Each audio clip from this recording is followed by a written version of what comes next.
Raise your hand if you have had cancer. Keep your hands up.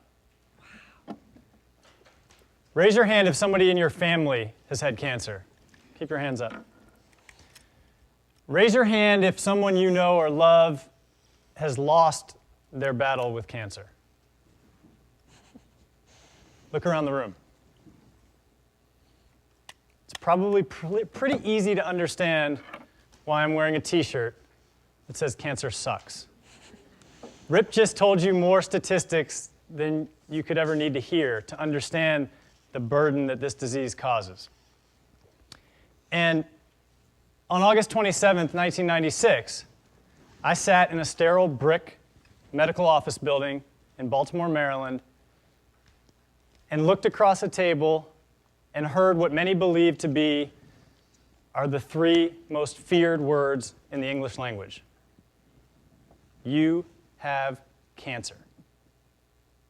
Shock, fear, denial, anger, frustration, you name it, it was running through my head. And I remember that day as if it were yesterday.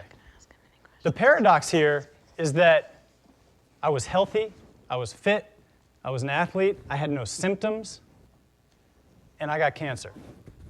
The other paradox here is that this seemingly horrific event made my life so much better. So I talk fairly often about the idea that opposites rule my world.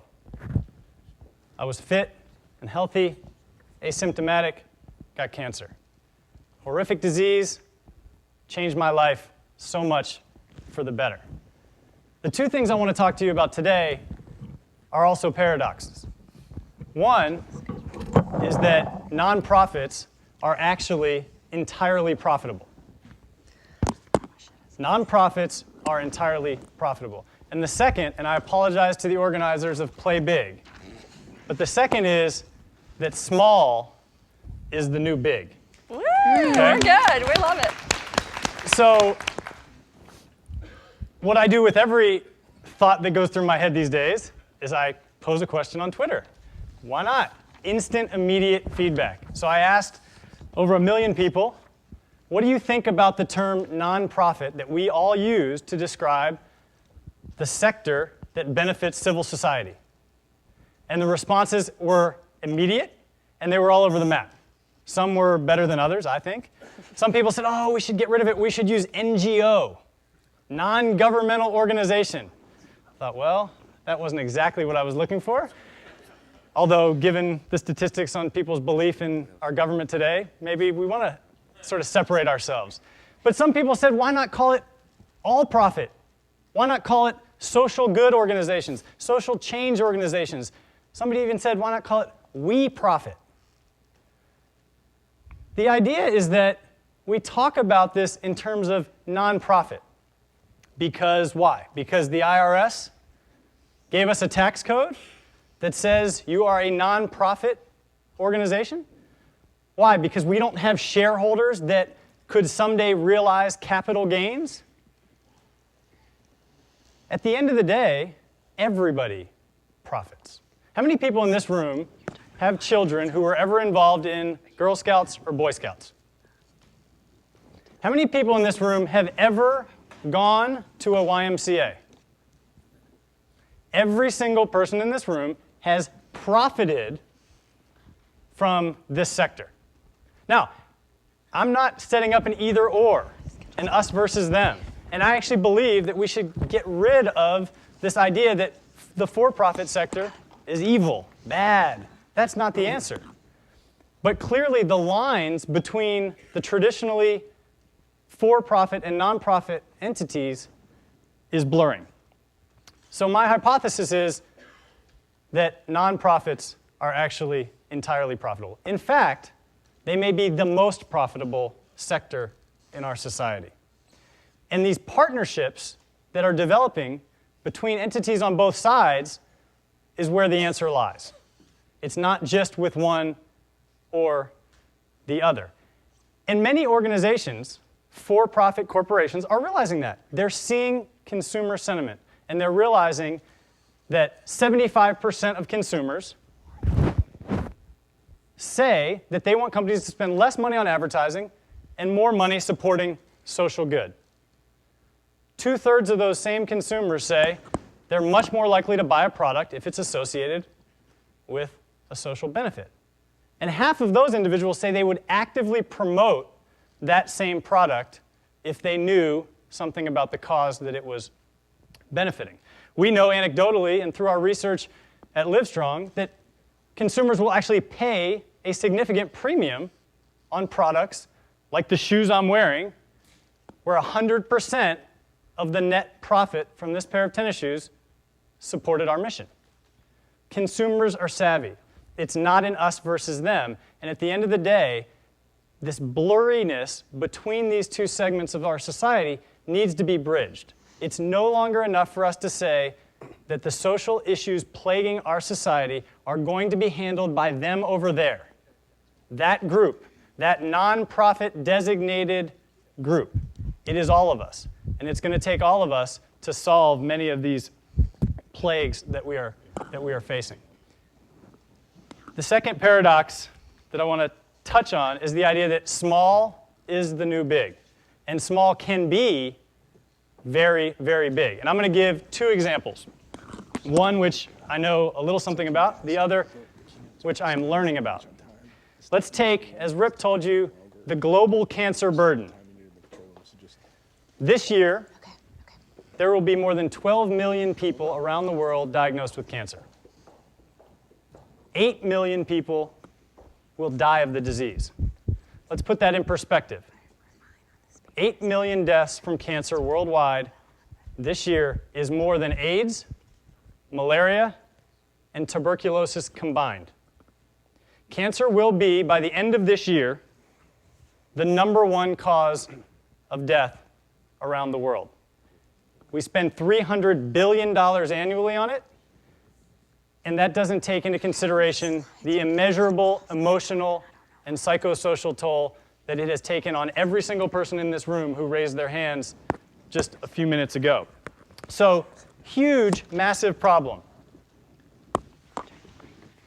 Being addressed by a yellow piece of silicone that weighs less than 1 ounce. Let me explain that. Many people in this room, actually, were part of the research and development and dissemination of the original yellow LiveStrong wristband. How could this intractable social plague be changed or altered by this little yellow wristband? Cancer has been seen as a problem that someone else is going to solve. A cure for cancer, a scientific breakthrough. Somebody in a lab with a microscope somewhere is going to solve this problem for us. It is not going to happen. That is the old way of thinking. And in fact, I will tell you, there will not be a cure for cancer. Not going to happen. You may sit there and say, gosh, this guy's pessimistic. I'm an eternal optimist. But this is 400 plus diseases that we lump under this one umbrella that we call cancer, and we expect to fund research and wait for somebody somewhere else far away to solve this problem. It will not happen that way. This yellow wristband has built a movement, an army of people who care about this cause and who've come together, who've been empowered, and who realize now, as Rip told us, we are empowered to make changes in our lives that will change the outcome for millions of people who will undoubtedly hear those horrific words. I'm sorry, you have cancer. So what does that really mean? What is the real impact of this yellow wristband? Let me give you just a few samples of the impact that this has had. If you look in the top left-hand corner of the screen, you'll see a young man named Benu. Our LiveStrong research team met him 2.5 years ago when they traveled the world to try and understand what the various obstacles were in different parts of the world facing cancer. We found Benu sitting just as you see him in his room with no one else around. And when we asked him, what type of cancer do you have? He said, I don't know. They would not tell me. They told me to go home, they told me to stay by myself, and they told my family not to worry about him. He died a year later, being sent home summarily to be lonely and to pass away. All the medical breakthroughs in the world, all the scientific developments that we hear about every day in mainstream media, if those developments don't reach people like Benu, we have failed. Now, top right-hand corner, Jimmy Folks, diagnosed with cancer at 14. One of the most amazing people I've ever met. I don't say this lightly. He is actually one of Lance Armstrong's best friends. They text, they talk on the phone. Jimmy and his family and his sister Molly took on this illness full force. They decided they were going to join this community of people and they were going to be a part of the solution. He's raised hundreds of thousands of dollars, not just for our cause, but for our broader cancer community, and he is making a significant impact. He actually also just got admitted to Stanford University, which was his childhood dream. Lydia, bottom right-hand corner, brain tumor at 19. Look at that picture. Does that look like the smile of somebody who's facing brain cancer? She is so empowered, and she knows that she now has this broad, vast community of people around her who care about her and who care about finding a solution to what will soon be the #1 killer this world knows. And last, but certainly not least, Jack Butler, father of Adam and Marty Butler, who are here today. Friends of mine, friends of many of ours, given a diagnosis of advanced melanoma. Needed hope, needed a community, needed a clinical trial, needed to find a way to be empowered to take control of his life and for his family to take control of their situation. An amazing man.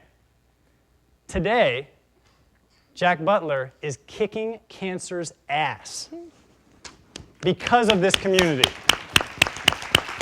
So when I think back to August 27th, 1996, and I heard those words, there was no community. I could not see other people with cancer. I didn't know they existed. And now, as a result of a tiny little piece of silicone that costs 11 cents, people are coming together in ways never seen before to address a major problem. Now, the second paradox, or the second problem, is poverty, something I'm learning about. Do not profess to be an expert. But 1.4 billion people live on less than $1.25 a day. Many of them live without proper housing, without proper education, nourishment. There are many in this room who know better than everyone else, including Philip Berber, that they don't have clean water. It's being addressed by people with an internet connection and people with $25. People that didn't sit around and say, you know what, we're going to wait for someone else, some wealthy individual to come solve this problem. We're not going to wait for the breakthrough. We're not going to wait for the old style of philanthropy. We're going to take this head on. And people are doing that all over the world. People are investing in these entrepreneurs in increments of $25, getting those loans repaid back within a matter of months, and they are changing the lives of the individuals you see on the screen, as well as their families and their communities all around the world. So small can actually be very, very big. So the old model of philanthropy was you had a fascinating career, you made lots of money, and you decided after that, I'm going to pick a cause, and I'm going to give back. I'm going to volunteer at a nonprofit. I'm going to make a contribution. I'm going to go to an event. That is the old model of philanthropy. If we all give, we will all profit. Now, what does that mean? If we all give of our time, if we give of our social, political, and intellectual capital, if we all do that, in whatever field, addressing whatever cause, or whatever issue might be of importance to you. And we do it now, rather than waiting for some far-off time when we'll have more time, when we'll have more money. We can change the world. The last thing I would say about this small piece of yellow that I'm wearing on my wrist is that this helped change philanthropy forever. Not for cancer, not for health, but philanthropy. Let me tell you why. It democratized philanthropy. If you have $1, you can be a part of it. And every other cause, people ask all the time, aren't you upset? All these other causes have wristbands. They're different colors. They're different. That is unbelievable. For $1, you can express outwardly your support for any cause, for any issue, for any plague facing our global society. It's democratized the way we approach philanthropy. One of the things I learned as a child was the difference between a community and a crowd. And it's very simple. In a crowd, people push, and they shove, and they elbow, and they try to get one step ahead of the people around them. And in a community, people look around, they look each other in the eye, and they realize that at the end of the day, the very end of the day, none of us truly get ahead unless we all go forward together. So my TED wish is that when you go back to your office or your home or the place where you think on February 22nd, 2010, just as August 27th, 1996 was a transformational day in my life, make this the day that you figure out how you use your social, political, intellectual, use your capital to be an evangelist, to be a philanthropist, and to truly, truly change the world. Thank you.